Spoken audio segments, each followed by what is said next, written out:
Hello everyone. आज हम लोग कुछ फैक्ट चीज़ों को देखेंगे और फैक्ट चीज़ों में आप लोगों को देखने को मिलेगा कि हिस्ट्री और पॉलिटी, इन दो दो सब्जेक्टों में आपको या दो टॉपिक से जुड़ी हुई चीज़ें जो आपको एक सवाल देखने को आपको अक्सर मिलते होंगे, और वो है संवैधानिक विकास। आपको हिस्ट्री के टॉपिक में भी ये सवाल देखने को मिलेंगे और आपको पॉलिटी के हिसाब से भी कुछ सवाल देखने को मिलेंगे। तो उन्हीं सवालों को आज हम लोग टेकन करेंगे, जिसमें से एक संवैधानिक विकास जो है आपको देखने को मिलेगा।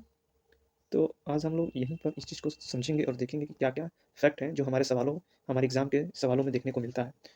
तो आई होप आप सब लोग ज़रूर इसको देखेंगे, शेयर करेंगे, सब्सक्राइब करेंगे मेरे चैनल को और मुझे मोटिवेट करने का काम करेंगे।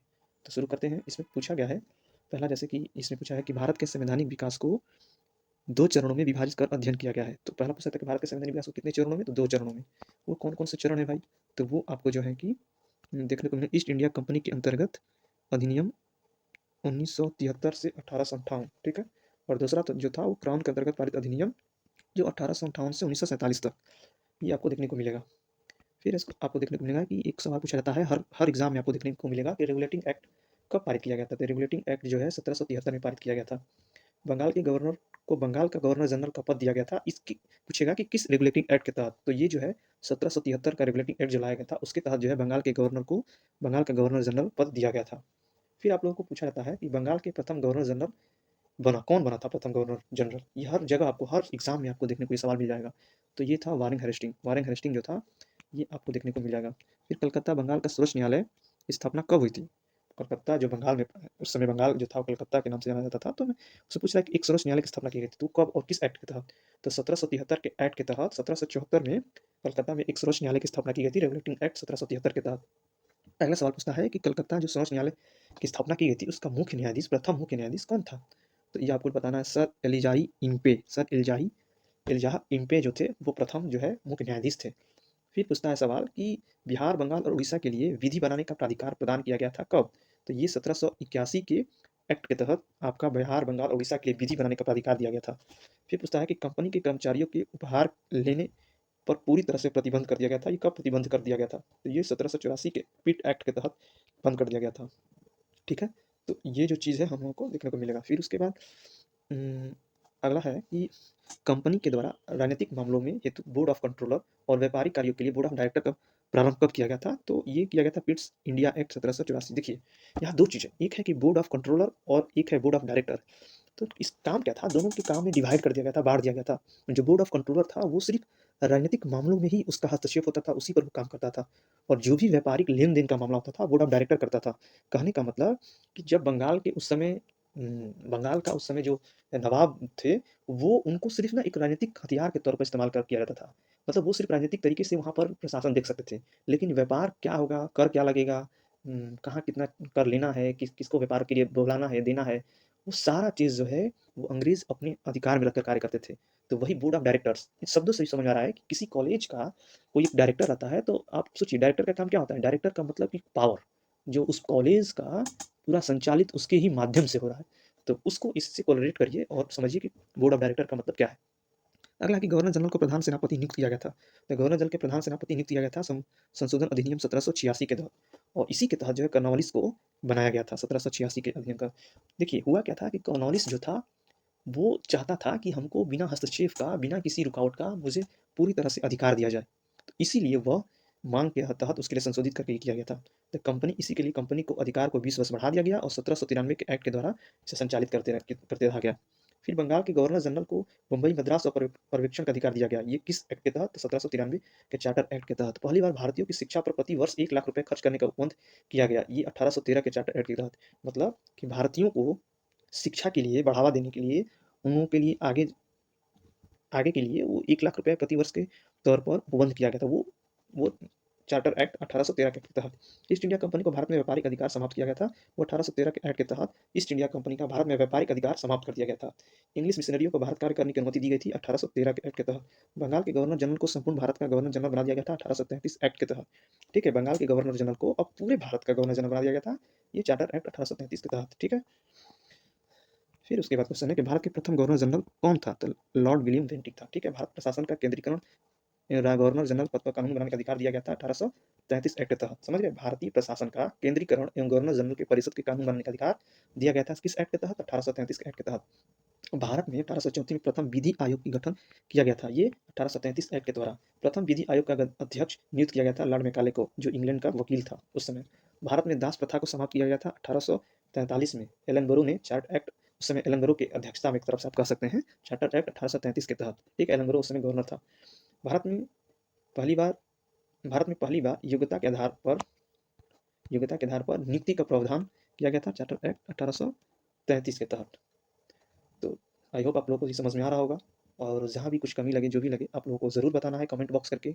मुझे आप लोग बताइए, मैं उस पर और अच्छे से काम करूँगा और अच्छे से वीडियो बनाऊँगा, ताकि मैं अच्छा से इसको आप लोगों के पास पहुँचा सकूँ। ठीक है, आगे बढ़ते हैं। भारत में पहली बार प्रतियोगिता परीक्षा के आधार पर महत्वपूर्ण पदों को भरने की व्यवस्था की गई, चार्टर एक्ट 1833 के तहत। ठीक है, भारत में पहली बार प्रतियोगिता परीक्षा के आधार पर महत्वपूर्ण पदों को भरने की कब व्यवस्था की गई थी? तो चार्टर एक्ट 1853 के तहत।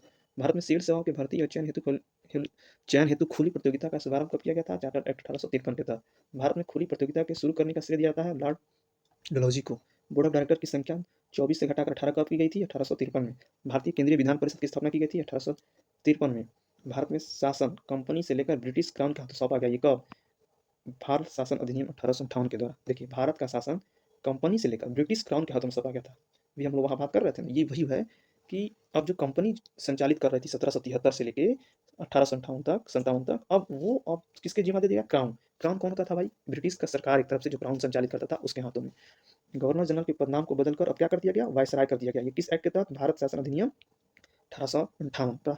भारत के प्रथम वायसराय और अंतिम गवर्नर कौन था? लॉर्ड कैनिंग था। ठीक है, बोर्ड ऑफ कंट्रोलर और बोर्ड ऑफ डायरेक्टर को समाप्त कर भारत के राज्य सचिव पद पर सृजन किया गया। ये किया गया था, कब किया गया था? ये किया गया था भारत शासन अधिनियम 1858 के तहत। ठीक है, बोर्ड ऑफ कंट्रोलर और बोर्ड ऑफ डायरेक्टर को समाप्त कर भारत के राज्य सचिव पद पर सृजन कब किया गया था? भारत शासन अधिनियम 1858। महारानी विक्टोरिया को भारत सामग्री घोषित किया गया था, कब? 1858 को। और बनी कब थी? आपको 76 में। ठीक है, 1876 में। कानून बनाने की प्रक्रिया में भारत प्रतिनिधित्व को शामिल करने की शुरुआत हुई भारत परिषद अधिनियम 1861 तक। ठीक है, कानून बनाने की प्रक्रिया में भारतीय प्रतिनिधित्व को शामिल करने की शुरुआत कब से स्टार्ट की गई थी? 1861 परिषद अधिनियम के तहत। वायसराय को पहली बार अध्यादेश जारी करने की शक्ति कब दी गई थी? तो भारत परिषद अधिनियम 1861। ये सारे सवाल महत्वपूर्ण, ये सब पूछे जाते हैं हर एग्जाम में। भारत में निर्वाचन प्रणाली की शुरुआत की गई थी भारत परिषद अधिनियम 1892 द्वारा। भारत विधान परिषद को बजट पर बहस करने की शक्ति कब दी गई थी? तो भारत परिषद अधिनियम 1892। देखिए, ये क्वेश्चन कई बार आपको यूपीएससी से लेकर किसी भी एग्जाम में आपको देखने को मिलेगा कि भारत विधान परिषद को बजट पर बहस करने की शक्ति कब दी गई थी? तो भारत परिषद अधिनियम 1892 को। ठीक है, फिर मार्लो मिंटो सुधार, ये भी क्वेश्चन कई बार पूछा है कि मार्लो मिंटो सुधार के नाम से जाना जाता है किस अधिनियम को? तो भारत परिषद अधिनियम 1909 को। मार्लो मिंटो सुधार का उद्देश्य क्या था? तो पृथक निर्वाचन प्रणाली। ये वेरी वेरी इंपॉर्टेंट, ये पूछता है। पहली बार मुसलमानों के लिए पृथक निर्वाचन मंडल प्रारंभ किया गया था, ये भी कई बार पूछता है। भारत परिषद अधिनियम 1909। सांप्रदायिक निर्वाचन के जनक के रूप में किसे जाना जाता है? तो मार्लो मिंटो सेकंड को, जो वायसराय था उस समय, ये भी पूछता है। 1909 में इंग्लैंड भारत का राज्य सचिव कौन था? लॉर्ड मार्ले था, लॉर्ड मार्ले। ये दो लोग थे, लॉर्ड मिंटो और लॉर्ड मार्ले, तो उसी के नाम पर ये चीज हुआ था। मॉन्टेग्यू चेम्सफोर्ड सुधार के नाम से किसे जाना है? तो 1919 शासन अधिनियम। मॉन्टेग्यू चेम्सफोर्ड सुधार के नाम से किसको जाना जाता है? 1919 के शासन अधिनियम को।